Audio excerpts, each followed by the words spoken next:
Waouh, merci mille fois pour ce témoignage. Merci à... Bonjour, déjà. Ça va? Vous êtes chaud? Vous avez vu, ce matin, on sera dans votre série, un marché dans la puissance de Christ. Mais j'aimerais vraiment, avant de commencer, pouvoir exprimer ma joie d'être ici. Vraiment, pour moi, c'est un vrai bonheur d'être avec vous. J'ai pas l'habitude, désolé Dylan, j'ai pas l'habitude de quitter le Gospel Center La Côte, encore moins de venir à Lausanne. Moi j'habite à la campagne, vous savez, donc dès qu'on me dit il faut aller à Lausanne, toujours, tu sais, je rechigne. Toujours, je me dis, il y a de la circulation, tu trouves pas de place, tu sais, c'est le genre de truc. D'ailleurs, l'année passée, j'avais repéré les lieux déjà, parce que l'année passée, j'ai dû venir pour mon père. Il y a un truc d'office cantonal par là, etc. T'arrives, tu te parcours ici. C'est à la semaine, c'est vraiment compliqué. Dieu est bon, et tu sais, il y a en face. Il y a des petits bureaux, etc. Je suis allé, j'ai dit, ça vous dérange si je me parque là? Ils m'ont dit, moi pas, la police, oui. J'ai dit, tant que je vous dérange pas, c'est bon.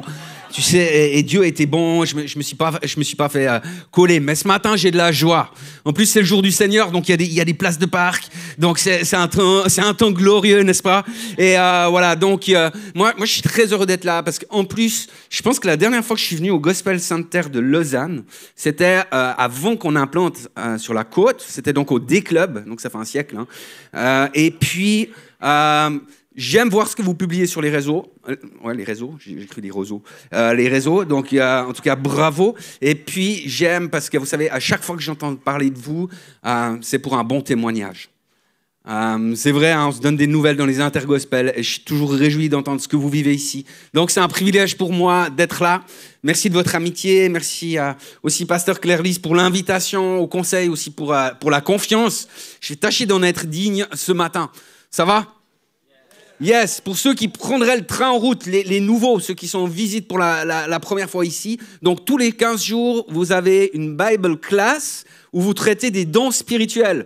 J'ai suivi, etc. Et une semaine sur 2, ici au Base Bar, en fait, l'idée est d'apprendre à utiliser les armes de Dieu qui sont mentionnées dans Ephésiens 6, les versets 10 à 18. Puis je vous propose qu'on les relise tout de suite. Comme ça, on est au fait de tout cela. Merci. C'est écrit donc, fortifiez-vous dans le Seigneur et par sa force toute puissante, revêtez-vous de toutes les armes de Dieu afin de pouvoir tenir ferme contre les ruses du diable. Car nous n'avons pas à lutter contre la chair et le sang, mais contre les dominations, contre les autorités, contre les princes de ce monde de ténèbres, contre les esprits méchants dans les lieux célestes. Si je peux avoir la suite, merci. Tenez donc ferme, ayez à vos reins la vérité pour ceinture, revêtez la cuirasse de la justice, mettez pour chaussure à vos pieds le zèle que donne l'évangile de paix, et prenez par-dessus tout cela le bouclier de la foi, avec lequel vous pourrez éteindre tous les traits enflammés du malin. Et il y en a encore un. Prenez aussi le casque du salut et l'épée de l'esprit, qui est la parole de Dieu. Faites en tout temps, par l'esprit, toutes sortes de prières et de supplications. Veillez à cela avec une entière persévérance et priez pour tous les saints. Amen. Amen. Il y a 2 semaines, donc Pasteur Claire-Lise, vous avez parlé du casque du salut. D'accord? C'est bon? Et aujourd'hui, on va continuer. Et aujourd'hui, le titre du message, c'est une double protection. Tu peux sans autre mettre le titre. Et une double protection, il y en a qui me diraient, ça fait plus pub pour un déodorant que titre de message. Je suis d'accord avec vous que c'est pas tout à fait faux. Mais en fait, ce matin, on m'a demandé de pouvoir traiter de 2 thèmes. C'est le bouclier de la foi et la cuirasse de la justice. Donc, vous voyez, le truc qui s'est passé dans ma tête, c'est 2 armes, c'est double. Ce sont 2 armes de protection. Donc, voilà, simplement, ne cherchez pas plus loin. On nous promet des fois des déos qui tiennent 72 heures. Moi, j'aimerais vous dire que pour ce qui concerne la cuirasse de la justice, le bouclier de la foi, il faut prendre ça à tout moment. Et particulièrement quand tu es dans le combat, tu sais, parce que c'est là où tu transpires et c'est là où on a besoin de pouvoir se positionner avec cela. Mais avant de traiter plus concrètement de ces 2 armes, moi j'aimerais juste nous rappeler une chose qui me semble vraiment centrale, c'est qu'on a un combat qui est un combat spirituel. Donc on n'a pas à combattre, comme le dit la parole, contre la chair et le sang ou contre l'être humain, si vous voulez. C'est un combat contre toute la puissance du diable. Alors, je sais que je suis dans le b.a.-ba, je sais que je suis dans un truc où on va me dire oui, c'est bon, mais la réalité, c'est que dans 85% des cas, les amis, ça ne se passe pas comme pour Jésus quand il est dans le désert où le diable vient et il le tente en personne. La plupart du temps, Dieu va utiliser des hommes et des femmes comme vous, parfois comme moi aussi, seulement parfois, je suis pasteur, mais on n'aime pas trop l'avouer, hein. Mais tout d'un coup, l'ennemi peut nous utiliser. Est-ce que vous vous rappelez ce qui s'est passé avec les disciples quand Jésus va leur annoncer qu'ils vont aller à Jérusalem et qu'il va être mis à mort? À ce moment-là, Pierre va prendre Jésus à part et il va dire, écoute Seigneur, non, Dieu il est avec nous, hein, on va magouiller un truc et puis tu ne vas pas y passer, on va s'arranger. Puis Jésus va lui dire, mais arrière de moi Satan. Tu mets en scandale, car tes pensées ne sont pas les pensées de Dieu, mais celles des hommes. Alors, je vous rassure, à nulle part s'écrit que Pierre a eu besoin de délivrance suite à sa déclaration. Pierre n'était pas possédé, mais au travers de ses pensées. Tu sais, elles peuvent paraître bonnes à la base. Tu n'as pas envie que ton ami meure, tu n'as pas envie que ton Seigneur meure. Elles peuvent être bonnes, mais au travers des pensées, l'ennemi peut tout d'un coup nous utiliser. Donc c'est important de toujours mettre le casque du salut. Les têtes intelligentes se protègent, hein, même spirituellement, et d'avoir nos pensées qui soient continuellement soumises à la pensée de Christ. D'ailleurs, allez réécouter le message d'il y a 15 jours, même si vous l'avez déjà entendu, allez réécouter ça, parce que dans la plupart de nos combats, les amis, ça se passe là. C'est vrai? Donc ces armes de Dieu sont à utiliser contre le diable. Si vous prenez des notes, tu sais, c'est important de marquer, donc à utiliser contre le diable et pas contre mon frère ou ma sœur. D'accord? Vous pouvez dire amen à ça parce que ce message est tellement édifiant. Voilà. Donc, on va commencer avec la cuirasse de la justice. Le but d'une cuirasse, c'est de protéger les organes vitaux. Si vous allez à la chasse, dans votre lunette, vous allez viser la région du cœur de l'animal, tu sais, parce que le but, c'est de faire le plus de dégâts possible, qu'il fasse une hémorragie et puis qu'il décède le plus rapidement possible. La cuirasse, si vous imaginez une cuirasse, elle commence là, vers le cou, hein, puis elle descend assez bas comme ça, parce qu'elle te protège non seulement le cœur, les poumons, les gros vaisseaux sanguins comme les aortes, etc., mais il y a le foie, il y a la rate, etc., il y a plein de choses comme ça. Sur les champs de bataille, on imagine les soldats romains quand ils faisaient du corps à corps, hein, sur les champs de bataille. Ben, ils bénissaient le mec qui avait inventé une cuirasse. Tu sais, quand un glaive arrivait et qu'il se plantait dessus, ils disaient gloire à Dieu. Tu sais, comme les policiers aujourd'hui, ils ont un gilet pare-balles.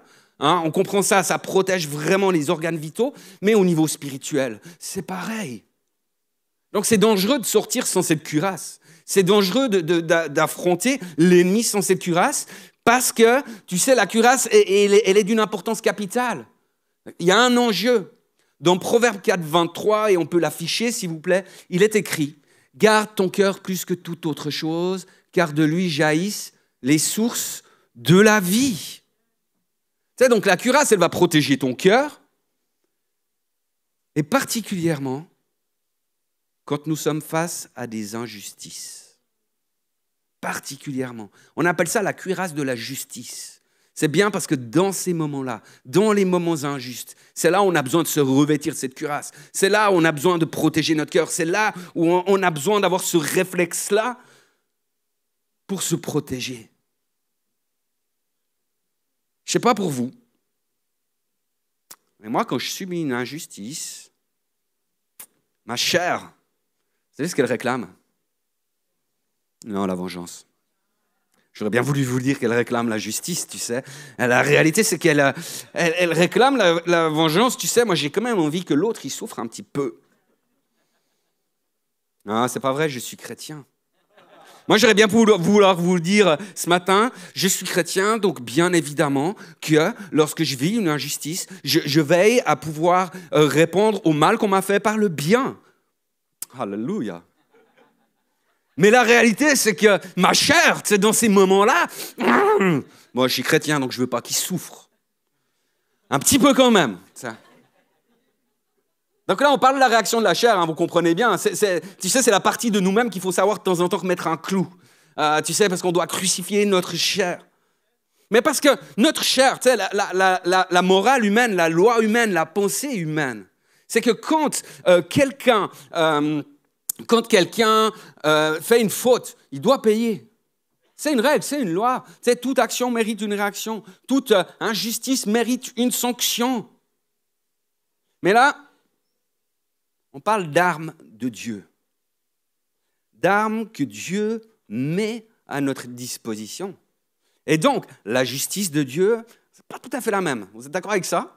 Vous avez déjà lu la Bible? Ce n'est pas tout à fait la même chose. Hein? On peut lire, rappelons-nous ce qui est écrit dans Romains, les versets, au chapitre 3, les versets 21-24.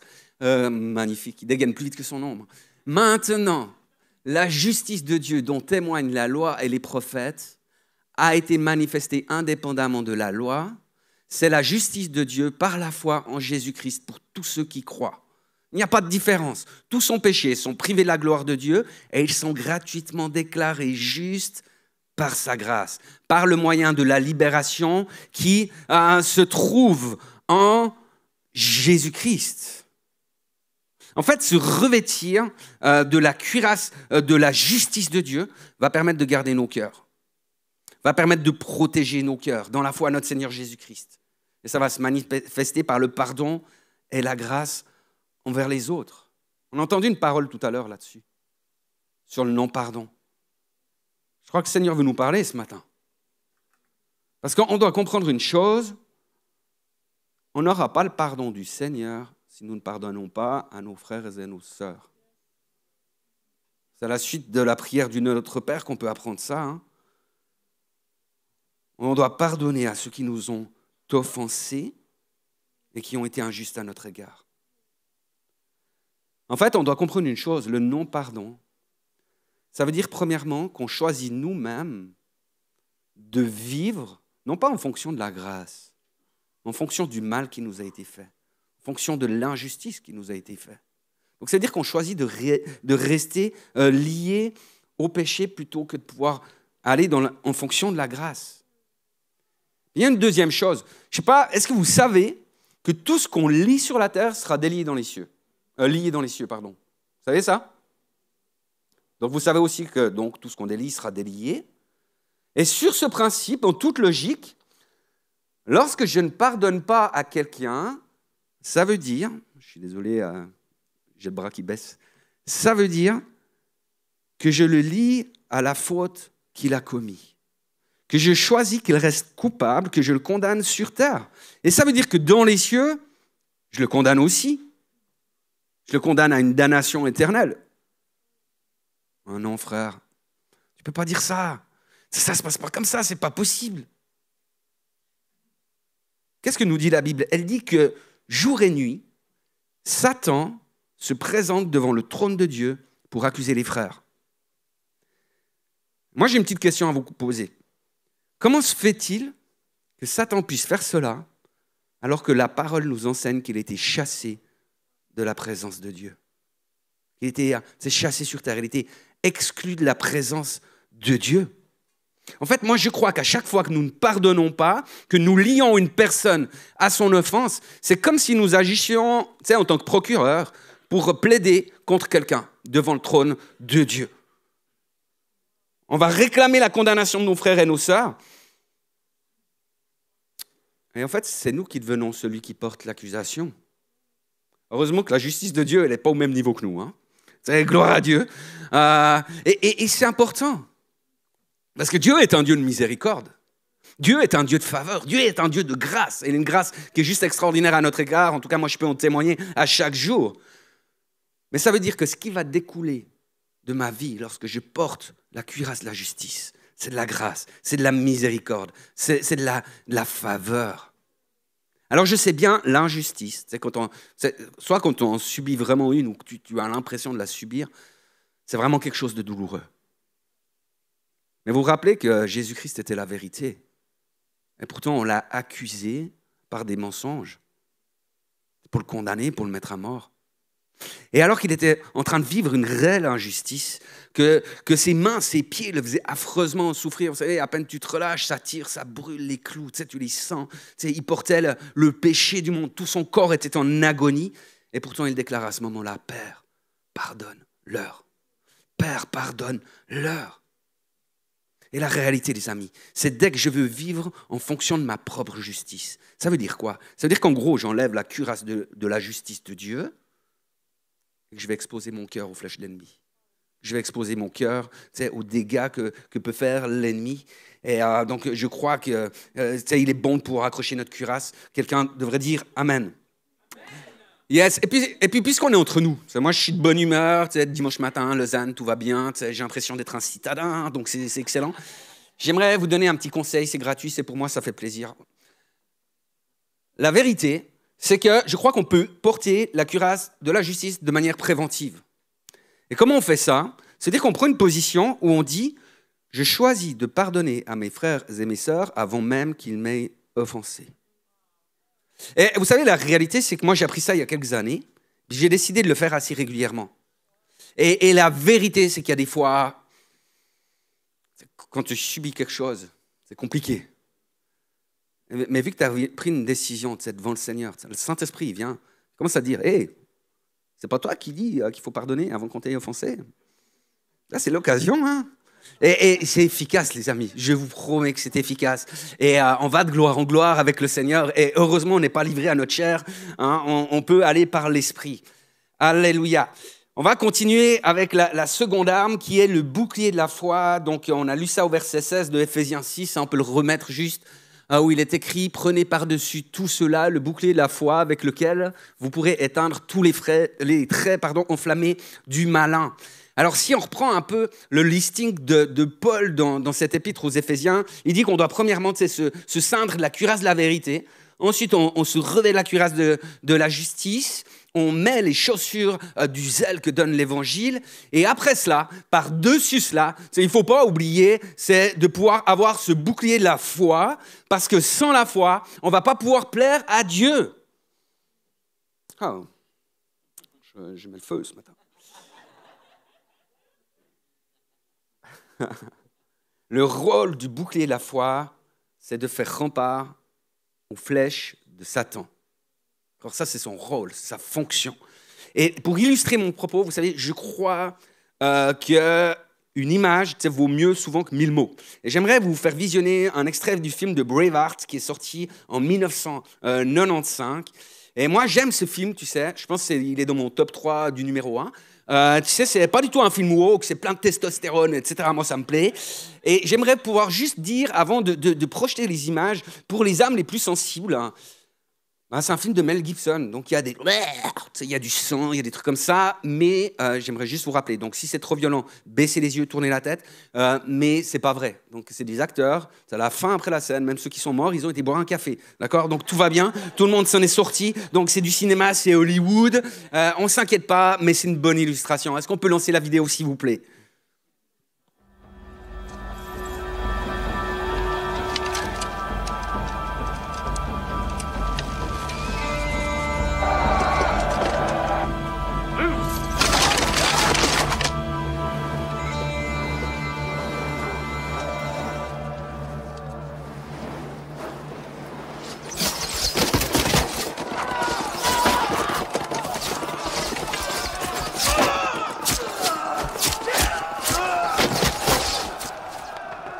Tu vois, mon ami, le bouclier de la foi, c'est quand même vraiment efficace. Pas doublé.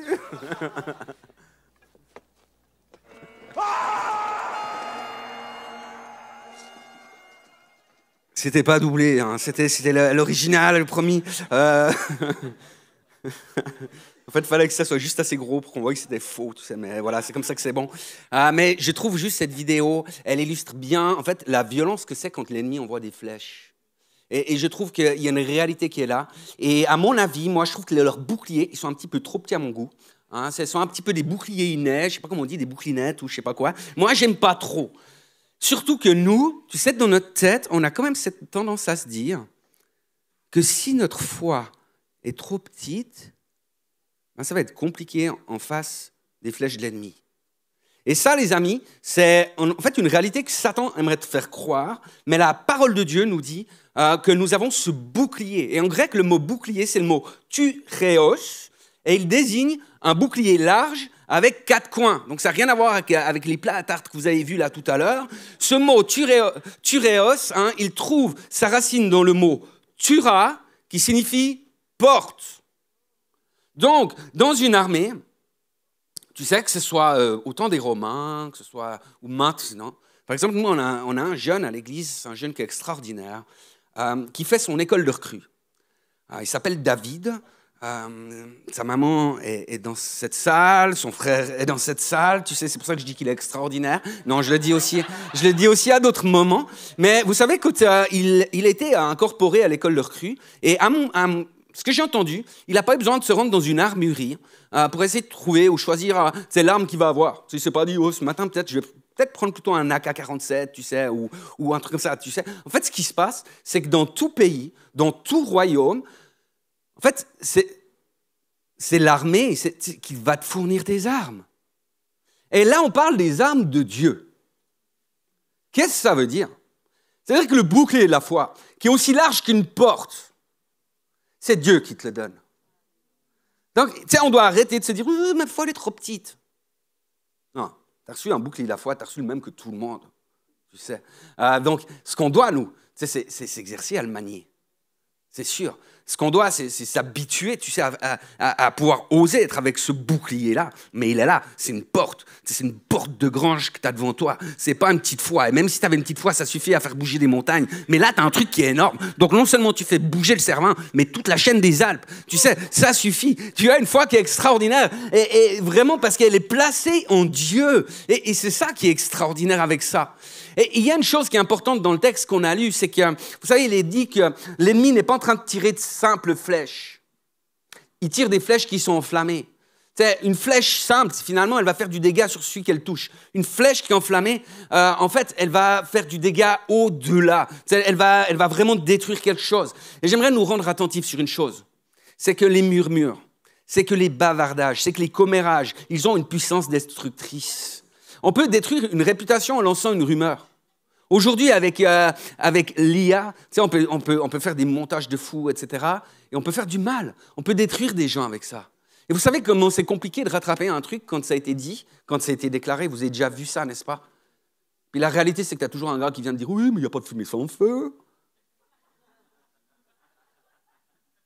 L'ennemi, son but, c'est de voler, c'est d'égorger, c'est détruire. Son but, c'est d'être dévastateur. C'est pour ça qu'il envoie des flèches qui soient en feu comme ça. Et on voit dans les films, hein, quand tu as une flèche en feu qui va sur un toit en chaume, après, tu sais, tout le village commence à brûler, il y avait un baril de poudre, tu sais pas ce qu'il faisait là, d'ailleurs, il y en a un là, tu sais, et tu comprends pas. Mais un royaume divisé, les amis, ne peut pas subsister.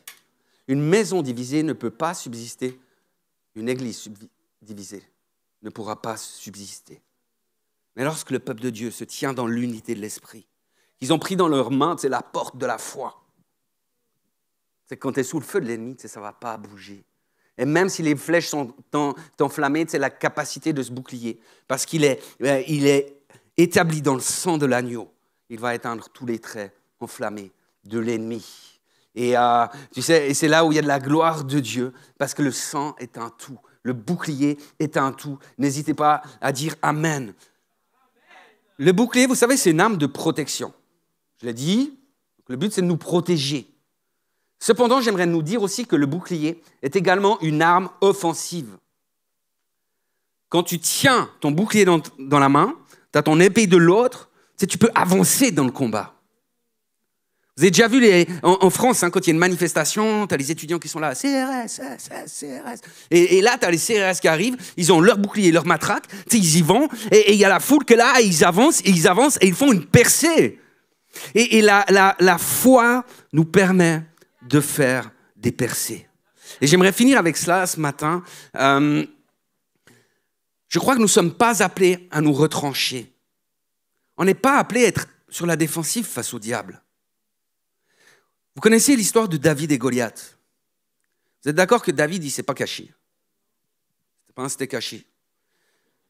David n'était pas sur la défensive. Mais moi, il y a un truc qui m'a toujours... pas toujours. Mais il y a un truc qui m'attire dans ce texte. C'est pourquoi l'armée d'Israël le peuple de Dieu, a accepté de relever le défi de Goliath, le défi des Philistins. Les Philistins, ils ont dit, « Oh les gars, ça c'est notre champion, c'est Goliath. Et en fait, ce qu'on vous dit, c'est que vous devez envoyer quelqu'un pour le dégommer. Et celui qui gagne, il a le droit de prendre tout le peuple ennemi en esclavage. » Et là, l'armée, ils ont commencé à être pétris de peur. Pourquoi est-ce qu'ils ont accepté le défi de l'ennemi? Pourquoi est-ce qu'ils ont accepté de marcher dans le jeu de l'ennemi? C'est pourquoi à ce moment-là, ils ne se sont pas mis ensemble, ils ont pris leur bouclier et leur épée, puis ils vont dégommer Goliath, puis après ils s'attaquent au reste. Pourquoi? Les amis, nous ne sommes pas appelés à marcher dans la peur. On n'est pas appelés à se laisser arrêter par des choses comme ça. On n'est pas obligé d'entrer dans le jeu de l'ennemi. Il y a 15 jours, vous savez, Pasteur Claire Lise a cité 1 Jean 3,8 qui dit que le Fils de Dieu est précisément apparu pour détruire les œuvres du diable. Et moi, je ne connaissais pas cette définition parce que je n'ai jamais cherché, parce que je pensais que détruire, ça voulait dire détruire. Elle nous a appris une chose, c'est que détruire, ça venait du grec luo, qui voulait dire délier. Et tout d'un coup, tu sais, il y a des choses qui prennent la puissance. Il y a des choses qui vont prendre de la hauteur. En 2025, les amis, vous allez vivre des percées par la foi. Amen. Et le Saint-Esprit me disait pour vous, ce n'est pas le moment de commencer à faire de l'introspection, de commencer à regarder à l'intérieur, de savoir si ma foi elle est assez grosse ou si ça va aller, si ça va être compliqué, parce que l'Éternel est avec vous. Et cette année, Église, il va y avoir des promesses que vous avez reçues qui tardent à arriver, qui vont arriver. Vous savez, certains ne sont pas encore là. Pourquoi? Parce que Dieu a dit, ce n'est pas encore le temps. Et il vous dit, mais quand vous les verrez s'approcher, vous allez reconnaître les signes qui les précèdent. Parce que j'ai parlé et parce que je vous ai donné des choses. Donc ces choses-là, vous allez les voir. Mais en même temps, il y a une réalité. C'est qu'il y a des promesses qui sont là et qui sont comme liées par un homme fort, qui sont comme gardées par un homme fort.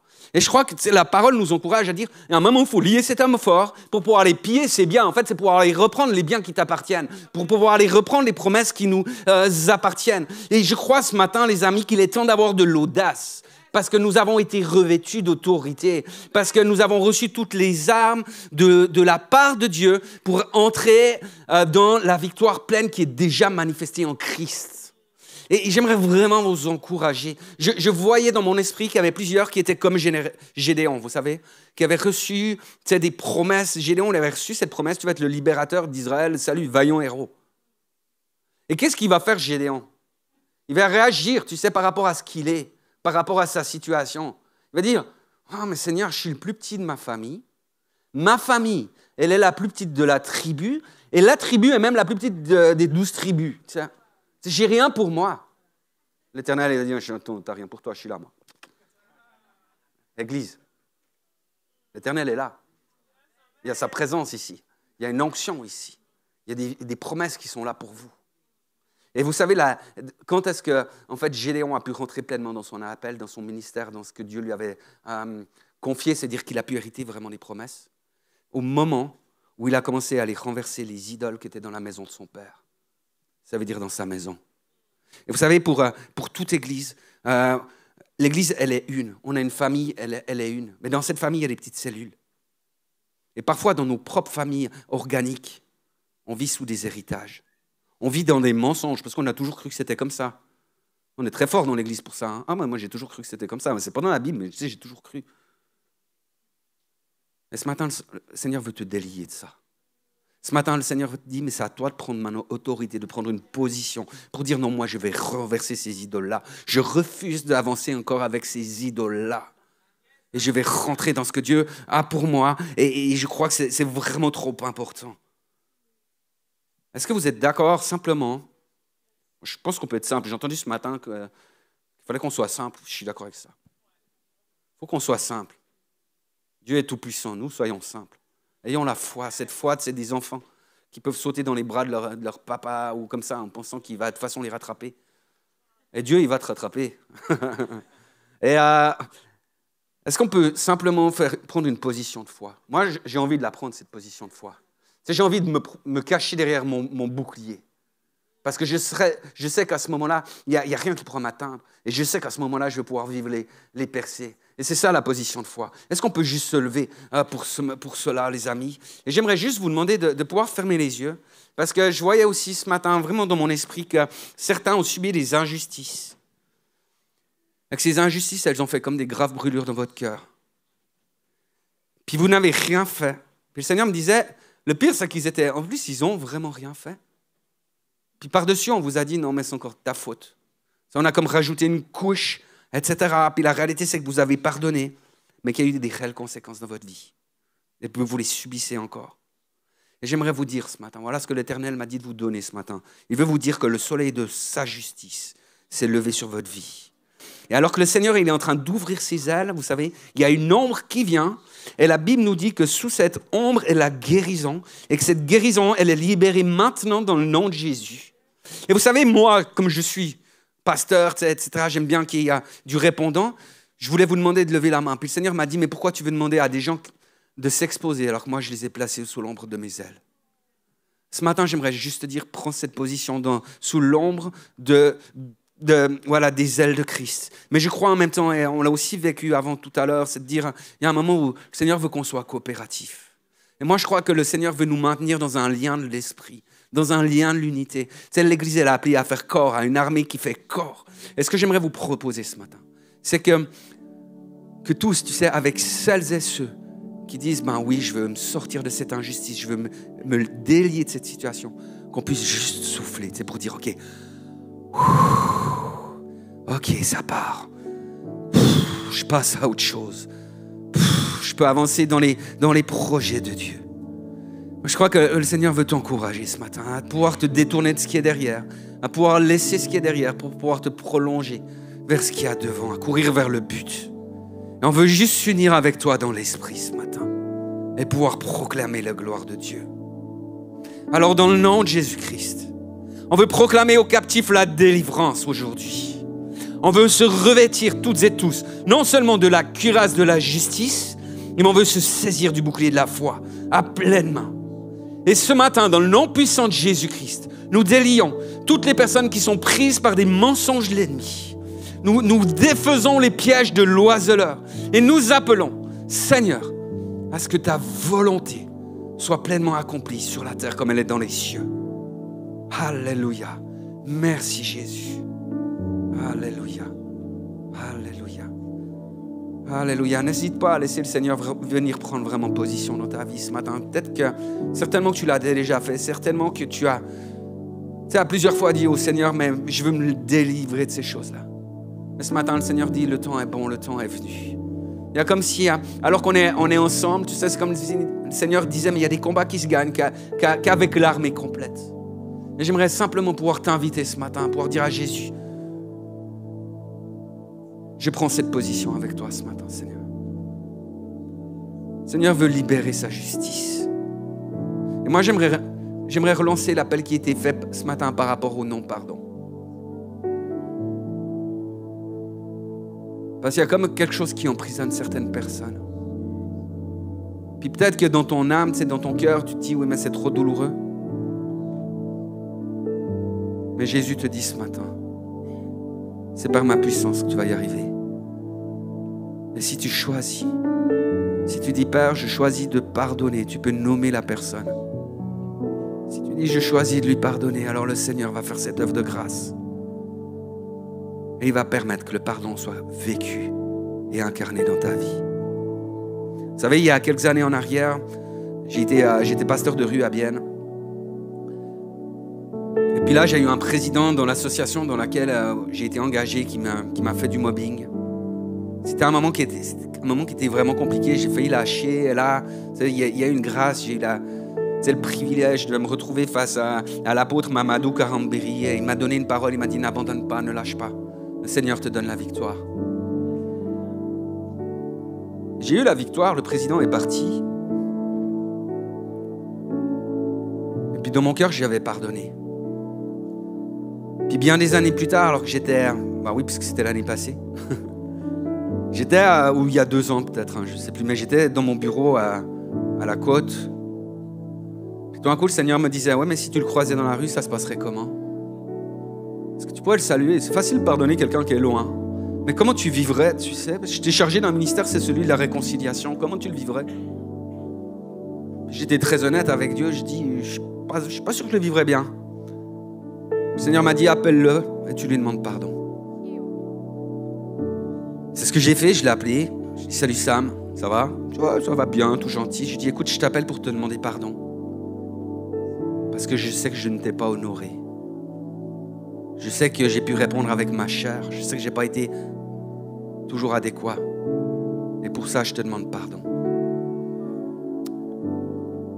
À son tour, il m'a demandé pardon. Ce qui s'est passé, c'est qu'une semaine après, il y a quelqu'un à Bienne qui décédait, qui était de l'aumônerie, qui était dans l'association. On m'a invité pour prêcher. Et forcément, cet homme était là.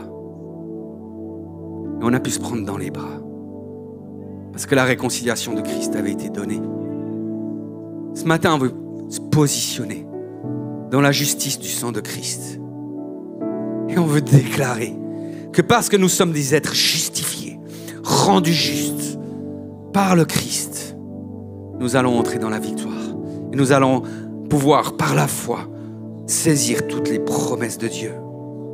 Et Seigneur, moi je te prie de libérer sur ce Gospel Center de Lausanne le discernement des esprits pour lier tous les hommes forts qui sont sur les vies, sur les familles, sur la région, sur la ville. On veut lier les hommes forts qui retiennent les locaux du Gospel Center Lausanne parce qu'ils existent. Et on veut déclarer que ces locaux vont être libérés par la grâce et que la saison qui s'en vient est plus grande que les saisons précédentes parce que Jésus-Christ règne. Amen. Est-ce qu'on peut déclarer un amen et pousser un cri de joie pour le roi des rois ce matin? Alléluia!